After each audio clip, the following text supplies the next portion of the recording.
गोमूत्र पी लीजिए, गाय का लेप लगा लीजिए और लाला रामदेव जैसे कहते हैं कि डॉक्टर कुछ नहीं करेंगे, जो करेगा वो करेगा। उन्होंने इस लाला रामदेव को मुंह तोड़ जवाब दिया और मुझे लगता है इनकी बेशर्मी की हदें पार हो चुकी है। मैंने तो सुना है किसी औरत का जो है गलत ऑपरेशन करके इन्होंने मारने तक का कोशिश हुआ था, इस पे आरोप लगे हैं। इस समय ट्विटर हेड ऑफिस में दिल्ली पुलिस, दिल्ली की क्राइम ब्रांच पहुंच चुकी है कि हम 2022 में उत्तर प्रदेश में भाजपा की योगी की सरकार को बचाएं कैसे। और दूसरा मुद्दा था कि विश्व में देश के प्रधानमंत्री नरेंद्र मोदी जी की गिरती छवि को बचाए कैसे। अगर हमारी नर्सें, हमारे डॉक्टर, हमारे कोरोना वॉरियर हड़ताल पे चले गए या गुस्से में आ गए तो सोचिए इस देश का क्या होगा। क्यों हमारे कोरोना वॉरियर, हमारे डॉक्टर्स का अपमान किया जा रहा है? क्यों फर्जी टूल किट लेकर, क्यों उन उठती आवाजों को आप कुचलने का काम अपनी सत्ता, पुलिस और ताकत के दम पर कर रहे हैं? कोरोना वॉरियर जो शोषित, जो गांव में बैठा हुआ है, जिसे कह रहे हैं कि गोमूत्र पी लीजिए, गोबर लगा लीजिए, लाला रामदेव की दवा खाइए। डॉक्टर तो खुद अपनी वैक्सीन, अपनी दवाओं से मर रहे हैं। 1000 डॉक्टर टर कर रहे हैं। शर्म करिए, डूब मरिए लाला रामदेव, लानती लाला रामदेव। ये सब बाबाओं को जो जेल में है, बलात्कार में, हत्या में, इन सबको आप देखेंगे पूरी भाजपा की सरकारों का हमेशा पूरा समर्थन रहा है, क्योंकि इनके करोड़ों अनुयायी होते हैं और वो वोटर भी हैं। हथकंडा अपना लेना चाहते हैं मात्र अपनी सत्ता, अपने वर्चस्व को बचाने के लिए। और अहंकार, तानाशाही में बर्बादी की ओर ये देश ले जाया जा रहा है।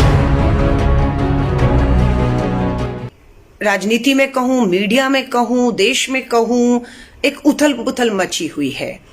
मुझे नहीं मालूम आप सबका इन चीजों से कोई लेन देन आप सबका है या नहीं है, मालूम नहीं। पर एक बहुत बड़ा तमाशा आज टीवी के में देखा कि लाला रामदेव, बिल्कुल मैं इन्हें लाला रामदेव कहूंगी, ना कि बाबा रामदेव। लाला रामदेव ने भारत की बीजेपी की मोदी सरकार से 10,000 करोड़ का एक करार किया था कि भारत सरकार लाला रामदेव को, व्यापारी रामदेव को 10,000 करोड़ का करार साइन किया। किसी को कोई आपत्ति नहीं, ठीक है। जिसका आयुर्वेद पे विश्वास है वो लाला रामदेव की चीजों को खरीदे। और सरकार के खुद स्वास्थ्य मंत्री उठकर उनके प्रचार प्रसार के लिए बड़ी बड़ी प्रेस कॉन्फ्रेंस में जाते रहे, किसी को दिक्कत नहीं। पर परेशानी ये हो रही है कि ये जो लाला रामदेव है, इन्होंने हमारे कोरोना वॉरियर्स, हमारे डॉक्टर्स, वो जो 1000 से ऊपर हमारे डॉक्टर्स, हमारे कोरोना वॉरियर्स पिछले 1 साल में दम तोड़ चुके हैं ना, जिनकी बिल्कुल मैं कहूंगी जान बचाने में जान चली गई, उसका मजाक भाजपा की ये लाला रामदेव उड़ा रहे हैं। उन्होंने हंसते हंसते मजाक उड़ाते हुए कहा, अरे ये डॉक्टर 2 इंजेक्शन के बाद मर गए, जो अपनी जान नहीं बचा पाए वो तुम्हारी जान क्या बचाएंगे। तुम्हें डॉक्टरों पर भरोसा नहीं करना चाहिए। एम्स, बड़े बड़े अस्पताल, इन डॉक्टरों को खत्म बंद कर देना चाहिए और लाला रामदेव की दवाइयों पर यकीन करना चाहिए। खूब मजाक। उन्होंने यहां तक का डॉक्टर टर यानी कि मेंढक से डॉक्टरों की तुलना की जा रही है। हंस हंस के कहा जा रहा है मर गए, यानी कि इतना बड़ा अपमान की ऑल इंडियन मेडिकल एसोसिएशन ने लिखित में लेटर लिखा देश के स्वास्थ्य मंत्री और प्रधानमंत्री को कि अब या तो आप बाबा रामदेव पर कार्रवाई करिए, नहीं तो अब आप बाबा रामदेव की ही, लाला रामदेव की ही दवाइयां सरकार जो है वो ले और देश में बांटे। हम इंडियन मेडिकल एसोसिएशन अपने आप को पीछे करेंगे। डॉक्टर छोड़ देंगे सारे अस्पताल, सारे इलाज छोड़ देंगे, है ना। अब पूरी तरह लाला रामदेव आपके साथ मिलकर इस कोरोना महामारी, हर महामारी का अगर इलाज लाला रामदेव के पास है तो आप कर लीजिए। मैं आप सबको कहूंगी, हाथ जोड़कर कहूंगी, जो पढ़े लिखे लोग हैं, समझदार लोग हैं, जिन्हें मालूम है कि ये लाला रामदेव मात्र एक व्यापारी, रामलीला मैदान में देखा था, सलवार डालकर भागा था ये लाला रामदेव। जब संघ आरएसएस पूरी दिल्ली के रामलीला मैदान में एक षड्यंत्र रच के जन लोकपाल, भ्रष्टाचार के खिलाफ आंदोलन कर रहे थे, तब जो चेहरे थे, एक पौंडेचेरी का गवर्नर बन गया, एक अभी जो आर्मी से आए थे वो केंद्र में मंत्री बन गए। लाला रामदेव को 10,000 करोड़ का जो है वो व्यापार मिल गया केंद्र सरकार से, एक दिल्ली का मुख्यमंत्री बना बैठा है। आप समझ रहे हो। ये हमारे डॉक्टर कोरोना वॉरियर का एक के बाद एक अपमान कर रहे हैं। अब जो गांव में वैसा आदमी है जो मान लीजिए बहुत पढ़ा लिखा नहीं है, जागरूक नहीं है, नहीं मालूम है, वो बाबाओं की कहते हैं ना, वो क्या कहते हैं, भस्म दे दिया हाथ में, राख दे दी, यहां बांध लो, यहां खा लो, ठीक हो जाएंगे, है ना। तो ये जो गांव का आदमी है, क्योंकि सबसे ज्यादा महामारी गांव की तरफ, और गांव के अंदर अगर आप कहेंगे डॉक्टरों की और दवाओं की जरूरत नहीं है, जो हमारी मॉडर्न मेडिसिन है, एलोपैथी है, उनकी जरूरत नहीं है। जरूरत है गोमूत्र पी लीजिए, गाय का लेप लगा लीजिए, और लाला रामदेव जैसे कहते हैं कि डॉक्टर कुछ नहीं करेंगे, जो करेगा वो करेगा। ये मुझे लगता है कि खतरे की घंटी है कि उन गांव के गरीब, अनपढ़, जो बहुत पढ़ा लिखा, जागरूक नहीं है, नहीं मालूम है, उनसे कैसे बचाया जाएगा। ये अपमान है, मैं कहूंगी। मान लीजिए और इंडियन मेडिकल एसोसिएशन ने मात्र लेटर लिखा और उसके बाद झुका देश की सरकार, मोदी सरकार और स्वास्थ्य मंत्री झुकते ही उन्होंने लाला रामदेव को पत्र लिखा कि आप डॉक्टरों का अपमान कर रहे हैं, अपने कहे शब्दों को वापस ले लीजिए। तो लाला रामदेव ने भी 2 लाइन लिख दी कि मेरी बातों को गलत निकाला गया, मैं अपनी बातों को वापस लेता हूं। लेकिन आज तक सबसे बड़ा गोदी मीडिया में, माफी चाहूंगी, मैं नहीं कह रही हूं, वो लोग कहते हैं, गिनती होती है, उन्होंने स्पॉन्सर्ड प्रोग्राम आज किया जिसमें 2 डॉक्टर थे और लाला रामदेव थे, और उनमें डिबेट करवाई, और ये स्पॉन्सर्ड प्रोग्राम था, स्पॉन्सर्ड किया था लाला रामदेव ने। और उसमें मुझे खुशी है कि हमारे जो पढ़े लिखे वैज्ञानिक तर्कों के साथ, वैज्ञानिक तौर तरीकों से जो इस महामारी से पूरे विश्व में और हमारे देश में लड़ रहे हैं, उन्होंने इस लाला रामदेव को मुंह तोड़ जवाब दिया। और मुझे लगता है इनकी बेशर्मी की हदें पार हो चुकी हैं, क्योंकि इन्हें लगता है कि इनके पीछे एक मजबूत ऐसी सरकार खड़ी है कि लाला रामदेव कुछ भी करे, किसी भी हमारे कोरोना वॉरियर डॉक्टर का ऐसे समय पर जब उनकी सख्त जरूरत है, अपमान करके निकल जाए, और इनका कोई कुछ नहीं बिगाड़ सकता है, बिगाड़ भी नहीं सकता। ये सही बात है। मैं आपको दूसरे मुद्दे पर आती हूं। एक टूल किट, फर्जी टूल किट, मैं आपको सिर्फ बता रही हूं क्रोनोलॉजी। ये क्रोनोलॉजी समझिएगा, सिलसिलेवार हुआ क्या। भाजपा ने अपनी असफलताओं, टीका खत्म हो रहा है, टेस्टिंग कम कर दी गई है, लाशें आपके तैर रही हैं गंगा जी में, रेत में दबी हुई मिल रही हैं। भाजपा की प्रवक्ता ने टीवी में मेरे साथ एक डिबेट में कहा कि ये जो तैरती हुई 2-2.5 हजार लाशें गंगा जी में मिल रही हैं, ये हमारी एक हिंदू संस्कृति में क्रिया है। क्रिया मतलब जल समाधि की।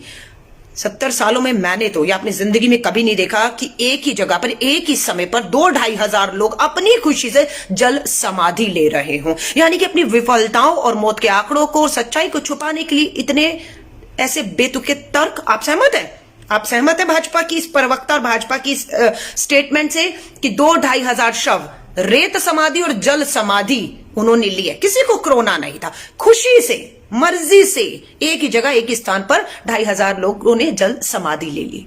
शर्म करिए, लानत है आप पर संघ और भाजपा की कि किस तरीके से अपनी विफलताओं को आप छुपा रहे हैं। अब इन सबको छुपाने के लिए इन्होंने, भाजपा के संबित पात्रा प्रवक्ता ने एक कहा कि कांग्रेस ने टूल किट तैयार की है, फर्जी टूल किट थी। हमारा दावा था बिल्कुल फर्जी है, झूठी है। हमारे कांग्रेस के लेटर हेड, कांग्रेस के नाम का जो है गलत इस्तेमाल किया जा रहा है, ये फर्जी है, बिल्कुल कहा। और इतना नहीं कहा, कांग्रेस ये कह के घर नहीं गई। कांग्रेस ने क्रोनोलॉजी समझिएगा, जब भाजपा ने टूल किट, फर्जी टूल किट को लेकर कांग्रेस पे हमला किया, कारण अपनी विफलताओं को छुपाकर मुद्दा यहां पर लाना था।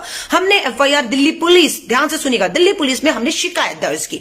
दिल्ली पुलिस ने, क्योंकि देश के गृह मंत्री अमित शाह के अधीन काम करती है दिल्ली की पुलिस, बिल्कुल सब चीजें छोड़िए, शिकायत लेकर एफआईआर अभी तक दर्ज नहीं की। ये दिल्ली पुलिस की निष्पक्षता है, किस तरह से वो दबाव में देश के गृह मंत्री के काम कर रही है। हमारी कांग्रेस की शिकायत पर कि ये फर्जी टूल किट है, गुमराह करने के लिए षड्यंत्र रचा जा रहा है, एफआईआर दिल्ली पुलिस नहीं करती।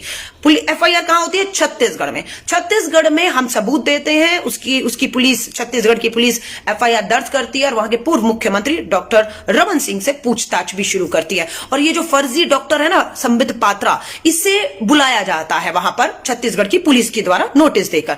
तो फर्जी संबित पात्रा कहता है कि मैं राहत कार्यों में लगा हुआ हूं। आपने कभी इस फर्जी डॉक्टर को कुछ पिछले साल सुई और धागे से मास्क बनाने के अलावा कभी किसी का ऑपरेशन करते हुए, टाके करते हुए सुना है? कभी किसी की जिंदगी बचाई हो? मैंने तो सुना है किसी औरत का जो है गलत ऑपरेशन करके इन्होंने मारने तक का कोशिश हुआ था, इस पे आरोप लगे हैं। मैं आपको फिर मुद्दे पर ला रही हूं।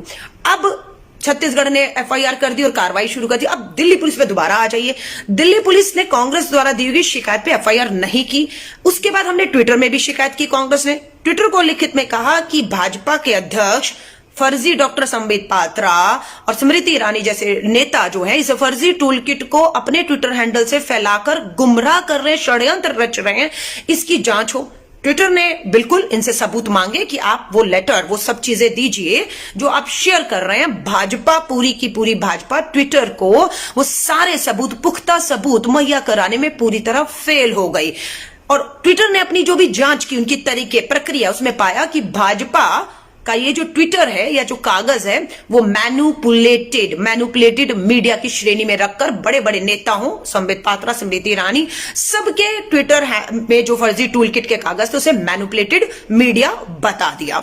दिल्ली पुलिस की तो अभी तक हिम्मत नहीं। अब हुआ क्या, ट्विटर को देश के रविशंकर प्रसाद, सूचना प्रसारण मंत्री हैं, बौखला गए कि ट्विटर ने भाजपा के बड़े नेताओं के टूल किट के जो कागज है उसे मैनिपुलेटिव मीडिया लिख कैसे दिया और उस पर दबाव बनाया। भारत की सरकार ने सारे काम छोड़कर ट्विटर के पीछे लग गए कि मैनिपुलेटिव मीडिया शब्द हटाइए।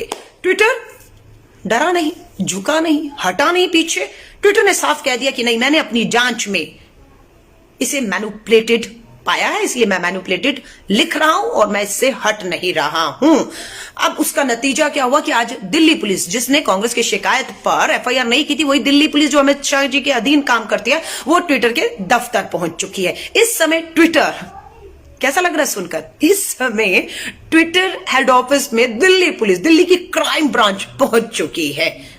अरे कोई बम नहीं है, कोई आतंकी नहीं घुसे, ट्विटर हैंडल है, आधिकारिक रूप से भारत की सरकार में कानून से इजाजत लेकर दफ्तर चला रहे हैं। पर हिम्मत कैसे हो गई कि रविशंकर प्रसाद के कहने पर मैनिपुलेटेड मीडिया, बड़े नेताओं, भाजपा के बड़े नेताओं के ट्विटर से नहीं हटा, इसलिए रेड हो रही है उनके दफ्तर में। तो आप सोच रहे हैं किस स्तर पर यह सरकार आकर जो है आपकी आवाज को दबाएगी, आपके खिलाफ षड्यंत्र करेगी और अपनी सारी सत्ता और ताकत का इस्तेमाल करेगी। अब आपको मैंने टूल किट की कहानी बताई, रामदेव की कहानी बताई, भाजपा के तर्क कि लोगों ने गंगा जी में जल समाधि ली, अपनी खुशी से लिए। अब मैं आती हूं लास्ट मुद्दा, किसानों के ऊपर। आपका जो 26 नवंबर को किसानों का आंदोलन शुरू हुआ, 26 नवंबर से 26 मई, पूरे 6 महीने होने जा रहे हैं। 26 मई को किसानों ने ऐलान किया कि देश में काला दिवस मनाया जाएगा। 13 राजनीतिक दलों ने किसानों की मांगों को समर्थन किया है, जिसमें कांग्रेस भी और करती रहेगी और आज भी कर रही है। हमने किसानों को कहा कि आपके कोई भी शांतिपूर्ण आंदोलन को, बिल्कुल अनुशासित आंदोलन को, कानून के दायरों में, संविधान के हक और अधिकारों में, किसान अन्नदाता जो आंदोलन करेगा उसे कांग्रेस और बाकी राजनीतिक दल समर्थन करते हैं। तो राजनीतिक दलों ने 12 मई को देश के प्रधानमंत्री को पत्र लिखा, निवेदन किया कि कोरोना संक्रमण है, किसान आंदोलित है, सबकी जान खतरे में है, आप कृपया करके उस कानून को, जिस पे रोक लगा दी गई है, उसे रद्द कर दीजिए। न्यूनतम समर्थन मूल्य कानून पर एक आप अध्यादेश ला दीजिए। 12 मई को लेटर लिखा, प्रधानमंत्री जी को जवाब देना चाहिए था, प्रधानमंत्री जी के पास समय नहीं है। 12 मई को लिखा हुआ 12 दलों का पत्र का जवाब नहीं आया। 24 मई को फिर 13 राजनीतिक दल, जिसमें कांग्रेस भी थी, दोबारा प्रधानमंत्री जी को पत्र लिखा कि प्रधानमंत्री जी 26 तारीख को किसान 6 साल पूरे होने पर काला दिवस मना रहा है, आंदोलित कर रहा है, आप इसे चाहें तो रोक सकते हैं। करना सिर्फ आपको यह प्रधानमंत्री जी कि आप निकलिए घर से, आप अपने मोदी महल से अपने सुख आराम को छोड़िए, निकलिए अपने घर से, उन किसानों से बात करिए ताकि हम मिलकर कोरोना महामारी से लड़ें। प्रधानमंत्री जी, आपको सिर्फ इन 3 काले कानूनों को वापस लेना है और न्यूनतम समर्थन मूल्य कानून पे अध्यादेश लाना है। प्रधानमंत्री जी घर से निकले, खुशी की बात है, प्रधानमंत्री जी घर से निकले और ऐसा लगा कि बस अब मोदी महल पर पीएमओ जो छोड़ा है, अब सीधा किसानों के पास जाके संवाद करेंगे, क्योंकि देश और किसान इस सरकार के लिए सबसे आगे। लेकिन प्रधानमंत्री जी पहुंचे कहां, सुनिएगा ध्यान से। प्रधानमंत्री श्री नरेंद्र मोदी जी, प्रधानमंत्री मोदी महल पीएमओ छोड़कर निकले तो सीधा भाजपा के हाईटेक, करोड़ों खरबों नोटबंदी में बना था, करोड़ों खरबों रुपए के भाजपा मुख्यालय पहुंचे, अपने गृह मंत्री अमित शाह जी को लेकर पहुंचे, रक्षा मंत्री सब पहुंचे। लगा कि पता नहीं क्या मीटिंग होगी भाजपा के मुख्यालय में। पता लगा यूपी में 2022 में चुनाव हैं।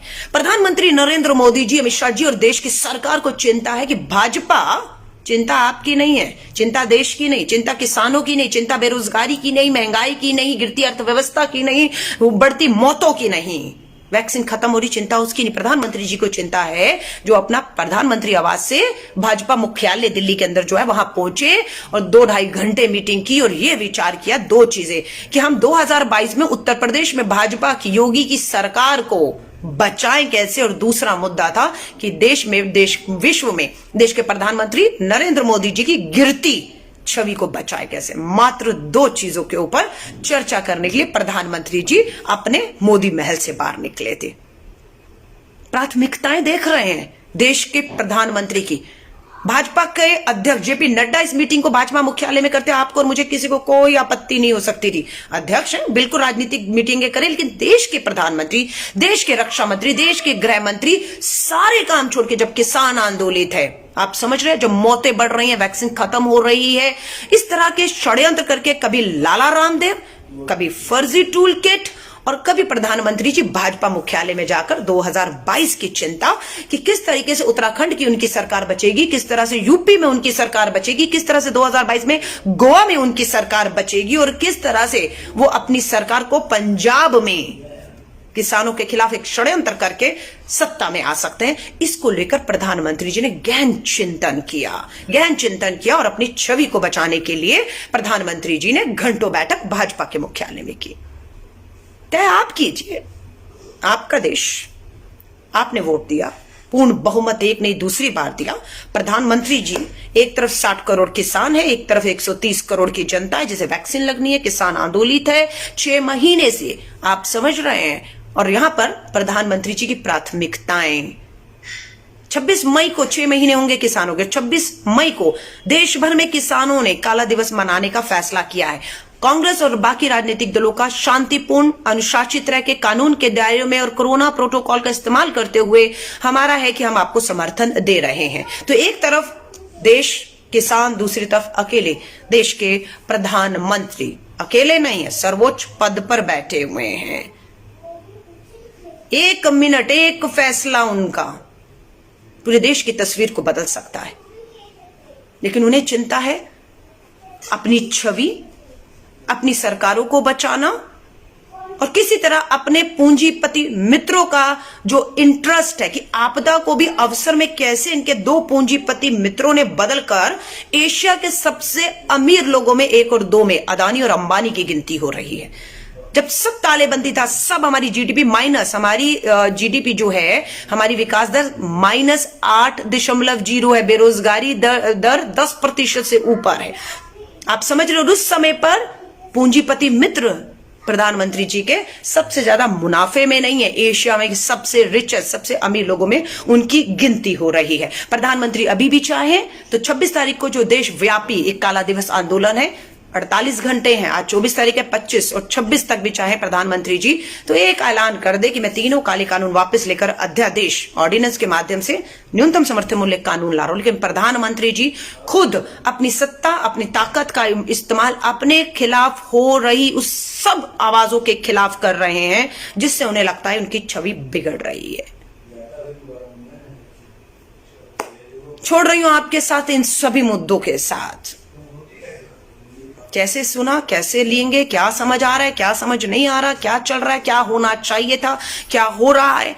किसानों के जमावड़े से, सुनिएगा ध्यान से, किसानों के जमावड़े से कोरोना फैलता है, लेकिन किसानों को हम ये नहीं समझा पा रहे कि जो धार्मिक जमावड़ा, किसी भी धर्म का जो धार्मिक जमावड़ा होता है, जो सरकारी अनुमति से होता है, जो चुनावी जमावड़ा होता है, जो चुनाव आयोग और सरकारी आयोजन होता है, उससे कोरोना नहीं फैलता है। ध्यान से सुनिएगा, कोरोना मात्र गैर सरकारी जमावड़ों से, जैसे कि किसान हो गया, बेरोजगार हो गए, नागरिकता कानून था, गैर सरकारी जमावड़ों से और सरकार के खिलाफ जो जमावड़ा होता है उससे कोरोना फैलता है। कोरोना उससे नहीं फैलता। जो धार्मिक जमावड़े हों, जो सरकार की देखरेख में अनुमति से सरकारी जमावड़े हो या चुनावी, उससे नहीं होता। ये समझा सकते हो तो समझा लीजिए। और मैं आप सबसे हाथ जोड़कर सिर्फ कह रही हूं, जिन कोरोना वॉरियर डॉक्टर के लिए आपने थाली बजाई, टॉर्च जलाई आपदा में, उन डॉक्टरों का घोर अपमान केंद्र की भाजपा सरकार लाला रामदेव के साथ मिलकर कर रही है। मुझे उम्मीद है डॉक्टर ऐसा नहीं करेंगे, लेकिन 1% सोच लीजिए, अगर सभी डॉक्टर जिस तरह से उनका एक के बाद एक अपमान भाजपा की सरकार, नरेंद्र मोदी जी लाला रामदेव को आगे रखकर करवा रहे हैं, आप सोच लीजिए अगर ये हड़ताल पर चले गए, अगर हमारी नर्सें, हमारे डॉक्टर, हमारे कोरोना वॉरियर हड़ताल पे चले गए या गुस्से में आ गए, तो सोचिए इस देश का क्या होगा। मात्र एक लाला रामदेव को बचाने के लिए, क्योंकि ये वही लाला रामदेव है जिसने रामलीला मैदान में एक बहुत बड़ा आंदोलन करके केंद्र की भाजपा सरकार को सत्ता में बिठाया है, और उन पूंजीपति मित्रों का एहसान, लाला रामदेव का एहसान भाजपा मोदी जी पर है, जिसे उतारने का काम इस आपदा में एक अवसर के तौर पर देखते हुए वो कर रहे हैं। आवाज उठाइए, आवाज उठाइए। 1000 से ऊपर साथी जुड़े थे, 673 साथी अभी भी देख रहे हैं। हाथ जोड़ के निवेदन करिए, सही लगे तो इस वीडियो को मात्र इसलिए शेयर कीजिएगा कि लोगों को समझ आए देश में इस समय पर चल क्या रहा है, क्या होना चाहिए, क्या हो रहा है, किसकी जवाबदेही जिम्मेदारी है, क्यों हमारे कोरोना वॉरियर, हमारे डॉक्टर्स का अपमान किया जा रहा है, क्यों फर्जी टूल किट लेकर, क्यों उन उठती आवाजों को आप कुचलने का काम अपनी सत्ता, पुलिस और ताकत के दम पर कर रहे हैं। शेयर कीजिएगा इस वीडियो को, क्योंकि आपको और हमें इस आवाजों को इसलिए उठाना होगा क्योंकि जो किसान, जो डॉक्टर, जो कोरोना वॉरियर, जो शोषित, जो गांव में बैठा हुआ है, जिसे कह रहे हैं कि गोमूत्र पी लीजिए, गोबर लगा लीजिए, लाला रामदेव की दवा खाइए, डॉक्टर तो खुद अपनी वैक्सीन, अपनी दवाओं से मर रहे हैं, 1000 डॉक्टर टर टर कर रहे हैं। शर्म करिए, डूब मरिए लाला रामदेव, लानती लाला रामदेव।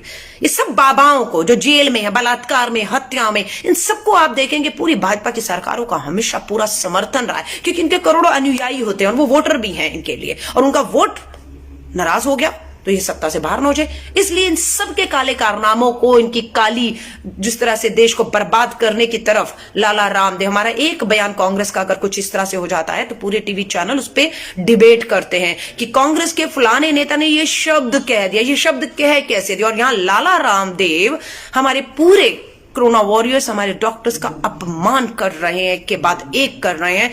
अगर डॉक्टर खामोश हैं, अपनी ड्यूटी से बंधे हुए हैं, उनके लिए लोगों की जिंदगियां बचाना जरूरी है, लेकिन उनके अंदर कहीं ना कहीं ये अपमान का घूंट वो पी रहे होंगे। इसलिए आप और हम बोलकर ये यकीन दिलाना चाहते हैं कि हम इस देश का, चाहे किसान हो, चाहे डॉक्टर हो, चाहे नर्स हो, चाहे कोरोना वॉरियर हो, हम हिंदुस्तान के लोग, हम सच्चे भारतीय इस आपदा में जिंदगियां बचाने का काम जो कर रहे हैं, या इस आपदा में जब सब बंद है, लोगों के घर अनाज पहुंचाने का काम हमारे किसान कर रहे हैं। अगर वो फसलें छोड़ दे, डॉक्टर अस्पताल छोड़ दे, इस देश का क्या हाल होगा आप सोचिए। 140 करोड़ के करीब इस देश की आबादी पहुंच रही है अगले कुछ महीनों में, 140 करोड़ का भारत। 7 साल इन्हें सत्ता में हो गए, मात्र 3 साल बचे हैं। हर हथकंडा अपना लेना चाहते हैं, मात्र अपनी सत्ता, अपने वर्चस्व को बचाने के लिए, अहंकार, तानाशाही में बर्बादी की ओर ये देश ले जाया जा रहा है। मैंने जो भी बातें कही हैं पूरी जिम्मेदारी के साथ की हैं, इसलिए लाइव आती हूं, बिना डरे, बिना रुके आती हूं, डंके की चोट पे कह रही हूं। छोटे छोटे वीडियो बनाइए, अपना समर्थन किसानों को, अन्नदाताओं को, डॉक्टरों को, कोरोना वॉरियर्स को दीजिए, और लाला रामदेव के खिलाफ, जो डॉक्टरों के खिलाफ एक साजिश वो कर रहा है, सरकार खामोश रहकर उसे देख ही नहीं रही, उसका समर्थन भी दे रही है, उसका विरोध करिए। बहुत जरूरी है ताकि हमारे कोरोना वॉरियर्स को हिम्मत और ताकत मिल सके कि वो अकेले नहीं है। हम मतलब 140 करोड़ के करीब का भारत उनके साथ ताकत बनकर खड़ा हुआ है। मैं आप सभी को कहूंगी, हर षड्यंत्र को आपको और हमें मिलकर फेल करना है। हर अन्याय के खिलाफ उठ रही आवाज को आपको और हमें ताकत देने का काम करना है। हमें डरना और रुकना नहीं है। ये जंग आप और हम सबको इस देश के लिए जीतनी होगी। मैं आप सभी को शुभकामनाएं देती हूं। एक निवेदन के साथ, हो सके तो इस मेरी आज की आपके साथ हुई चर्चा को जरूर शेयर करिएगा। जय हिंद।